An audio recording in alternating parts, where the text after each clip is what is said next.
नमस्कार, आपका स्वागत है राज्यसभा टीवी में। आपके साथ मैं हूं अंकिता। सबसे पहले एक नजर डालेंगे इस वक्त की सुर्खियों पर।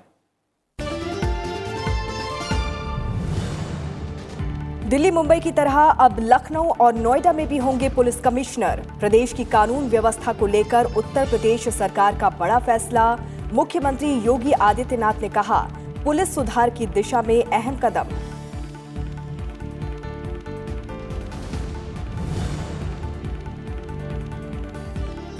नागरिकता संशोधन कानून की वजह से पाकिस्तान में धार्मिक अल्पसंख्यकों का उत्पीड़न दुनिया के सामने हुआ उजागर। कोलकाता के कार्यक्रम में प्रधानमंत्री नरेंद्र मोदी ने सीएए पर दोहराई प्रतिबद्धता। विपक्ष पर युवाओं को गुमराह करने का लगाया आरोप।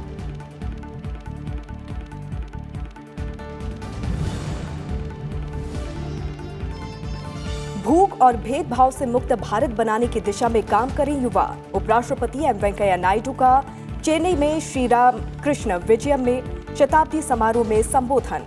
युवाओं से स्वस्थ रहने के साथ देश के सांस्कृतिक और आध्यात्मिक मूल्यों को बढ़ावा देने का संकल्प लेने की अपील।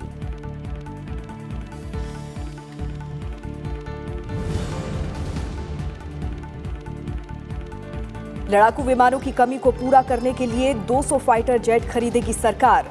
रक्षा सचिव अजय कुमार ने कहा, अंतिम चरण में 83 तेजस विमानों की खरीद प्रक्रिया। स्वदेश निर्मित तेजस के नौसैनिक संस्करण ने रविवार को आईएनएस विक्रमादित्य के इसकी जंप डेक से सफलतापूर्वक भरी उड़ान।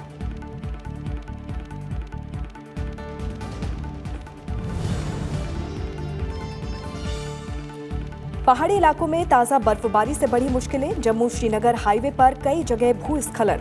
हाईवे फिर बंद। हिमाचल प्रदेश में भारी बर्फबारी का अंदेशा। ऑरेंज अलर्ट जारी।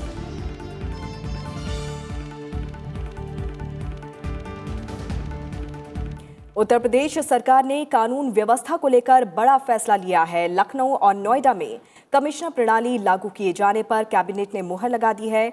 मुख्यमंत्री योगी आदित्यनाथ की अध्यक्षता में यूपी कैबिनेट की बैठक में इसे मंजूरी दे दी गई। दिल्ली मुंबई की तरह अब लखनऊ और नोएडा में भी पुलिस कमिश्नर होंगे। इससे जहां सुरक्षा और कानून व्यवस्था की स्थिति बेहतर होगी, तो वहीं स्मार्ट पुलिसिंग को भी बल मिलेगा।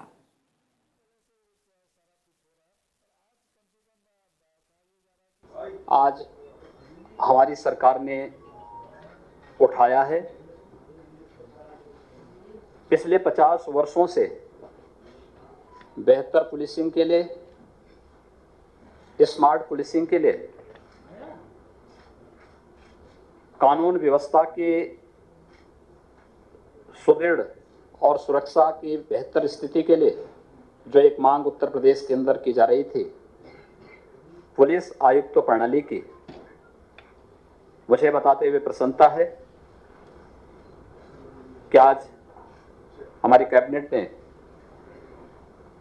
प्रदेश की राजधानी लखनऊ और प्रदेश की आर्थिक राजधानी के रूप में विख्यात नोएडा, इन दोनों में पुलिस आयुक्त प्रणाली लागू करने का अभी यह प्रस्ताव पास किया है।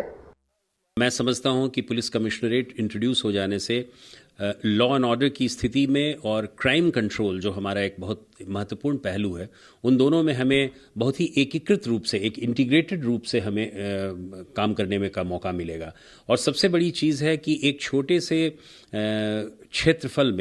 क्षेत्रफल में कई सीनियर मैच्योर ऑफिसर्स की जो पोस्टिंग होगी, और हमारा police commissioner additional DG rank का होगा, जो खुद ही एक मैच्योर ऑफिसर होगा, तो उससे उम्मीद की जाएगी कि इस प्रणाली से अपराध के नियंत्रण में, लोगों के डिलीवरी सिस्टम में, पब्लिक ग्रीवेंसेस में और साथ ही साथ कानून व्यवस्था में जो एक सुधार होना है, वो सुधार की आशा है।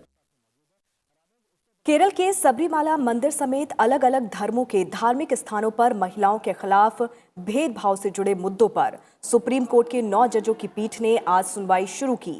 Chief justice एस.ए. बोबडे की अध्यक्षता वाली पीठ ने कहा कि वो सबरीमाला मामले की पुनर्विचार याचिकाओं की सुनवाई नहीं कर रहे हैं, बल्कि 5 जजों की पीठ की ओर से पहले भेजे गए मुद्दों पर विचार कर रहे हैं। मामले की अगली सुनवाई 3 हफ्ते के बाद होगी। सुप्रीम कोर्ट के सेक्रेटरी जनरल सभी वकीलों के साथ बैठक कर ये तय करेंगे कि इस मामले पर आगे की सुनवाई किन सवालों और मुद्दों पर होगी।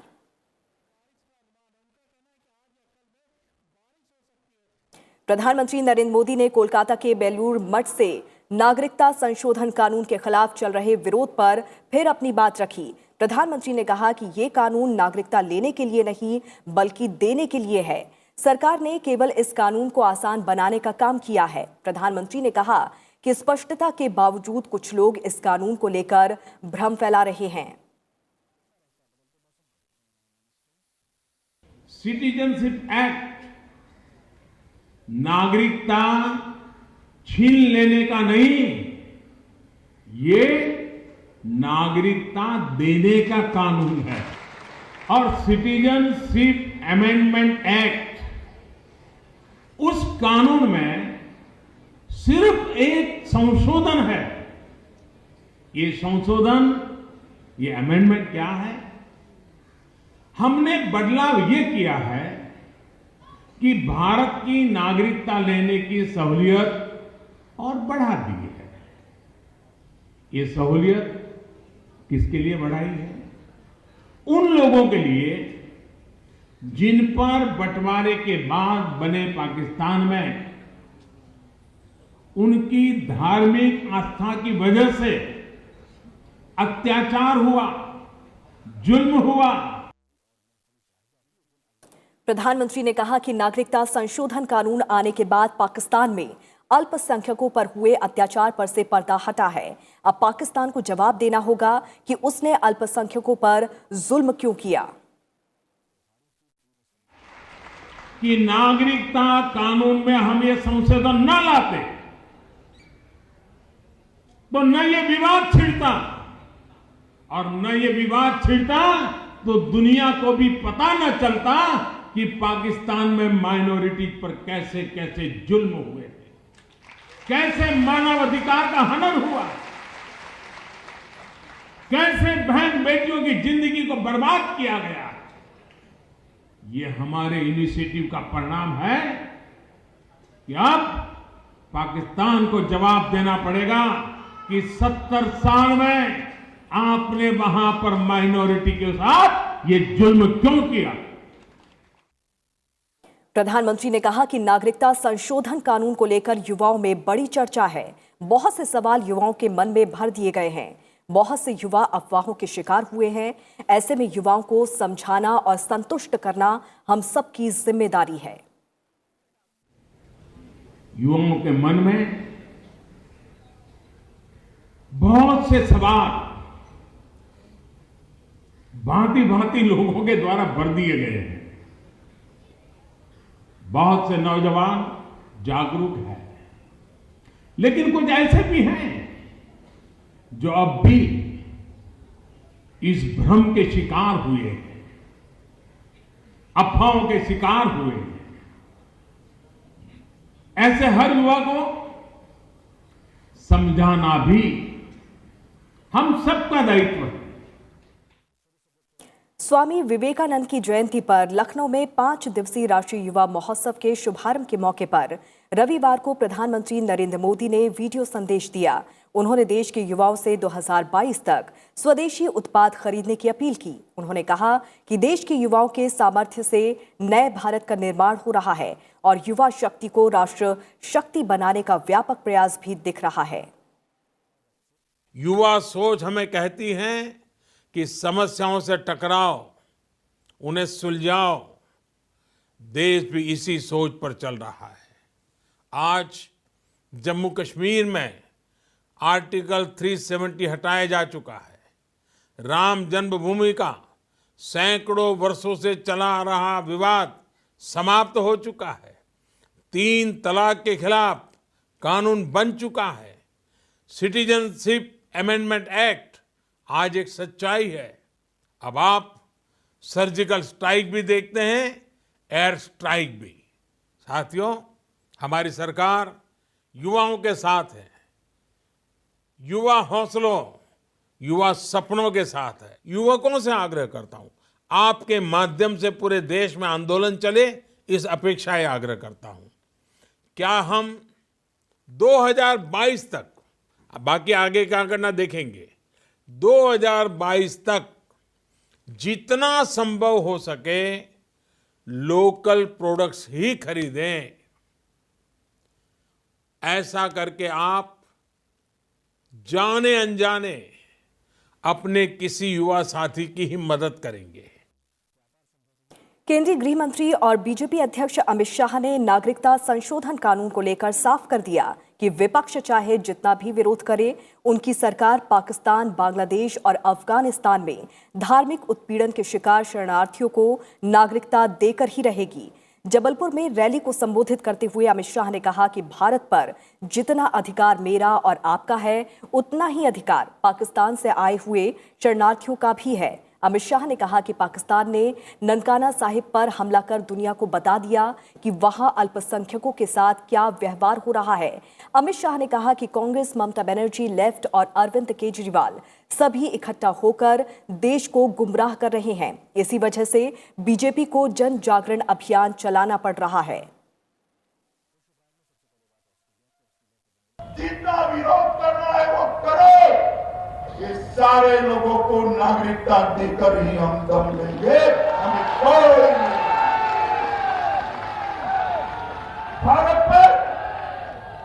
भारत पर जितना अधिकार मेरा और आपका है, उतना ही अधिकार पाकिस्तान से आए हुए हिंदू, सिख, बौद्ध, ईसाई शरणार्थी का है। वो भारत का बेटा है, भारत की बेटी है और हमारा भाई है। उसको गले लगाकर हम आगे 31वें राष्ट्रीय सड़क सुरक्षा सप्ताह का शुभारंभ हो गया है। कार्यक्रम में रक्षा मंत्री राजनाथ सिंह और केंद्रीय परिवहन मंत्री नितिन गडकरी ने शिरकत की। केंद्रीय मंत्री नितिन गडकरी ने कहा कि निर्धारित कदम उठाकर 30% सड़क दुर्घटना में कमी ला सकते हैं। वहीं कार्यक्रम को संबोधित करते हुए राजनाथ सिंह ने कहा कि सड़क सुरक्षा के मामले में हम काफी पीछे छूट गए हैं। 1.5 लाख से अधिक लोगों की मौत सड़क दुर्घटनाओं में होती है।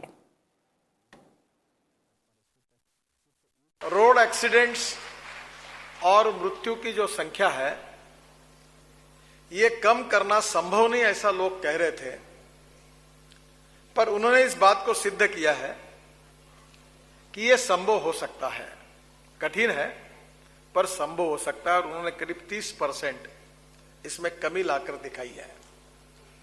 मैं मन में सोच रहा था कि बाकी भी पुलिस अधिकारी स्टेज पर आए थे, अनेक अलग अलग स्टेट के, जो निर्धार तमिलनाडु के सरकार ने किया, वो अगर सभी राज्य के पुलिस अधिकारी अगर तय करते हैं तो मेरा विश्वास है कि हम कम से कम 30% एक्सीडेंट देश में कम करेंगे, 30% लोगों की जान हम बचा सकेंगे। सड़क सुरक्षा सप्ताह भी सड़क पर हमारे जीवन की सुरक्षा के प्रति हमें एक संकल्प दिलाता है और यह सड़क सुरक्षा सप्ताह किसी जीवन रक्षा सप्ताह से कम नहीं है, यह मेरा मानना है।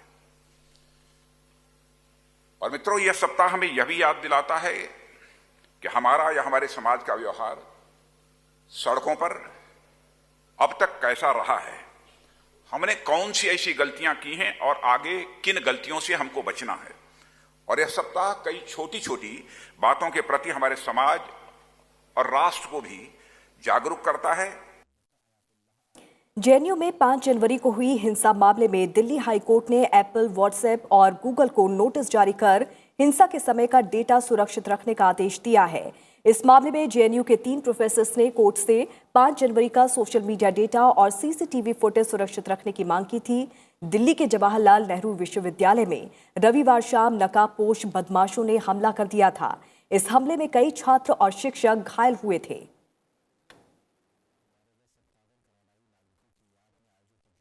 उपराष्ट्रपति एम वेंकैया नायडू ने देश के युवाओं से देश की प्रगति के लिए अपना जीवन समर्पित करने का आह्वान किया। चेन्नई में रविवार को श्री रामकृष्ण विजयम शताब्दी समारोह का उद्घाटन करते हुए उपराष्ट्रपति ने कहा कि आज के युवाओं को एक ऐसे भारत के निर्माण के लिए आगे आना चाहिए जिसमें जाति, पंथ और लिंग के आधार पर भेदभाव ना हो और जो भूख, भेदभाव और असमानताओं से मुक्त हो।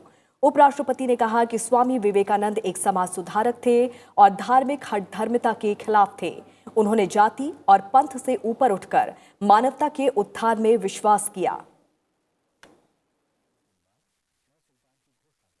Each must assimilate the others and grow according to its own laws of growth. What a beautiful statement. What a great, great message. Today, more than ever, there is a need to bring down the walls that create differences among the people. Swamiji was a social reformer and was against religious dogmas, not against religion, dogmas. He believed in the uplift of humanity, irrespective of caste or creed, and emphasized the importance of spiritualism is for the survival and progress of mankind. He stressed the importance of spiritualism. उपराष्ट्रपति ने कहा कि आज भारत 5 खरब dollar की अर्थव्यवस्था बनने की दिशा में आगे बढ़ रहा है। ऐसे वक्त में स्वामी विवेकानंद की शिक्षाएं उन्नति के लिए मार्गदर्शक बनी रहेंगी।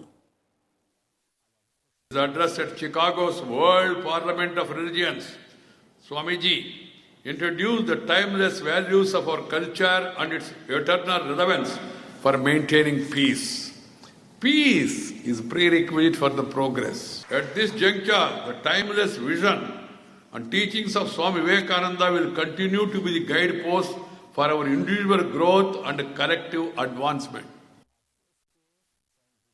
उपराष्ट्रपति ने युवाओं से शारीरिक रूप से स्वस्थ रहने के साथ भारत के सांस्कृतिक और आध्यात्मिक मूल्यों को बढ़ावा देने का संकल्प लेने को कहा। He advocated inclusive education system and said, if the poor boy cannot come to education, education must go to him. This is what Swamiji said. For Swamiji's education did not mean academic pursuits alone. He stressed equally on physical fitness and bodily health. Tamil Nadu यात्रा के दौरान उपराष्ट्रपति M Venkaiah Naidu रविवार को Prince of Arcot के नवाब मोहम्मद अब्दुल अली के अमीर महल गए। यहां उनका शानदार स्वागत किया गया। उपराष्ट्रपति ने अमीर महल की खूबसूरती देखी, साथ ही नवाब मोहम्मद अब्दुल अली के परिवार के सदस्यों के साथ बातचीत भी की।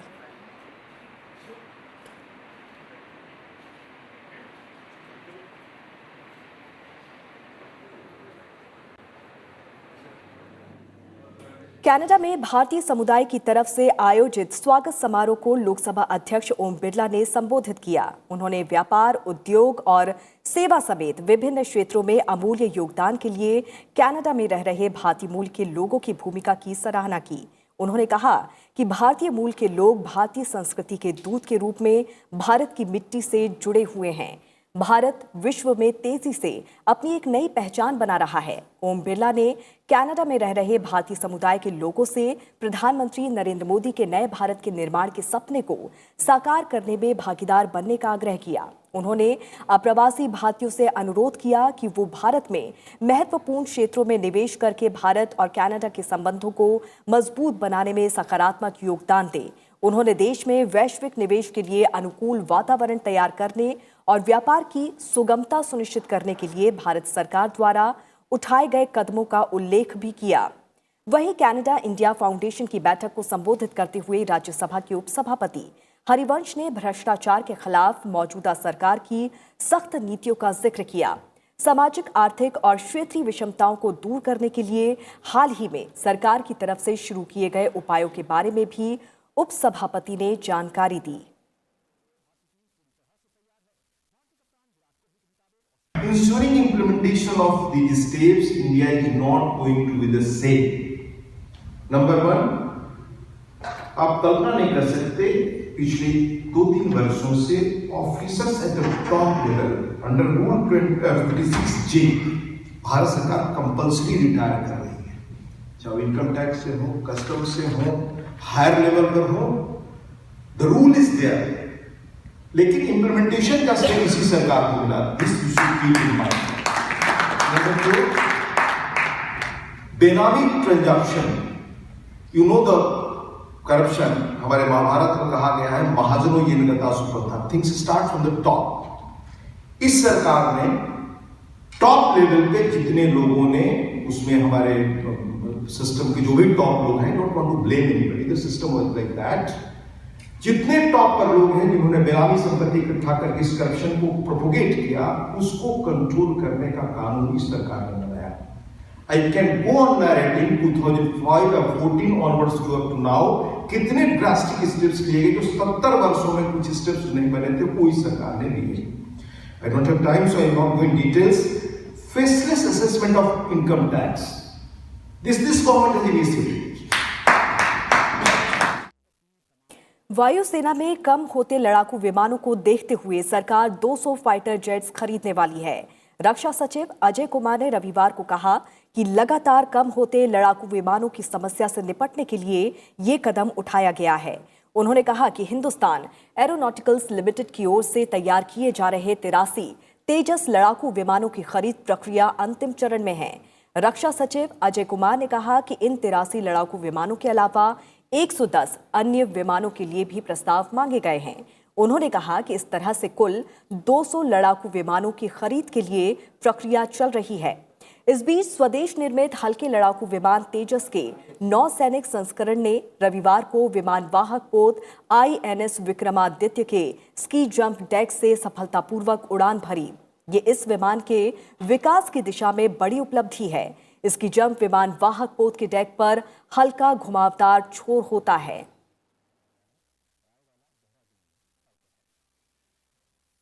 और अब बात पर्यावरण और जलवायु परिवर्तन को लेकर खास पेशकश की।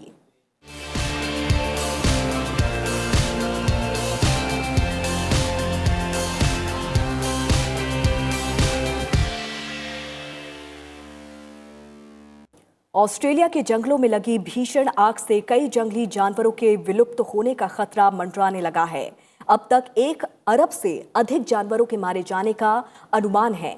कोला जानवरों के झुलसे हुए शरीरों, पोसम्स के जले हुए पंजों और अनगिनत कंगारुओं के शवों की भयावह तस्वीरें सामने आ रही हैं। मेंढक, कीट पतंगे और सरीसृप जैसे कम नजर आने वाले जंतुओं का भी आग के चलते सफाया हो जाने की आशंका है। आपातकालीन प्रबंधन विभाग के मुताबिक न्यू साउथ वेल्स में करीब 135 जगहों पर आग अभी भी लगी हुई है। वहीं विक्टोरिया में 23 जगहों पर आग लगी हुई है। ऑस्ट्रेलियाई नौसेना आग के चलते देश के दक्षिण पूर्वी तट पर फंसे लोगों को सुरक्षित निकालने में लगी है।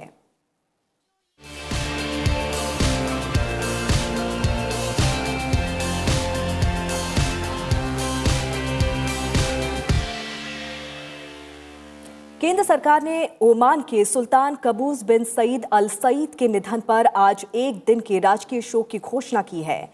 आधुनिक अरब क्षेत्र में सबसे लंबे समय तक राज करने वाले नेता ओमान के सुल्तान काबूस का 10 जनवरी को निधन हो गया था। वो 79 साल के थे। प्रधानमंत्री नरेंद्र मोदी ने सुल्तान के निधन पर शनिवार को शोक जताया था। वहीं प्रधानमंत्री नरेंद्र मोदी ने ओमान का नया सुल्तान बनने पर सैयद हैतम बिन तारिक अल सईद को बधाई दी। प्रधानमंत्री ने भरोसा जताया है कि उनके नेतृत्व में ओमान की प्रगति और समृद्धि जारी रहेगी और विश्व शांति में योगदान देंगे।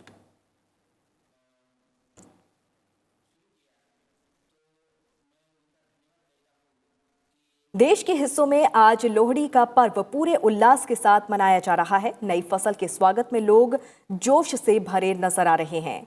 राष्ट्रपति रामनाथ कोविंद ने लोहड़ी, मकर संक्रांति, पोंगल, भोगली, बिहू, उत्तरायण और पोष के त्योहारों पर भारत और विदेशों में रह रहे सभी नागरिकों को बधाई दी। राष्ट्रपति रामनाथ कोविंद ने ट्वीट किया कि लोहड़ी का त्योहार सबके जीवन में खुशियां, शांति और समृद्धि का संचार करे।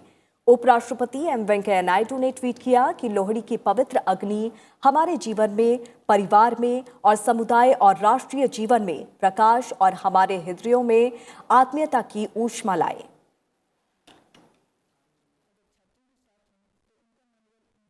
कश्मीर घाटी में ताजा बर्फबारी ने लोगों की मुश्किलें बढ़ा दी है। जम्मू कश्मीर में एक बार फिर से मौसम ने करवट ली है। भारी बारिश और बर्फबारी के चलते लोगों की परेशानियां बढ़ गई हैं। वहीं खराब मौसम के चलते जम्मू श्रीनगर हाईवे को यातायात के लिए बंद कर दिया गया है। मौसम विभाग ने हिमाचल प्रदेश में भारी बर्फबारी की चेतावनी दी है। मौसम विभाग ने हिमाचल प्रदेश के लिए ऑरेंज अलर्ट जारी किया है। यहां पहले से ही बर्फबारी हो रही है।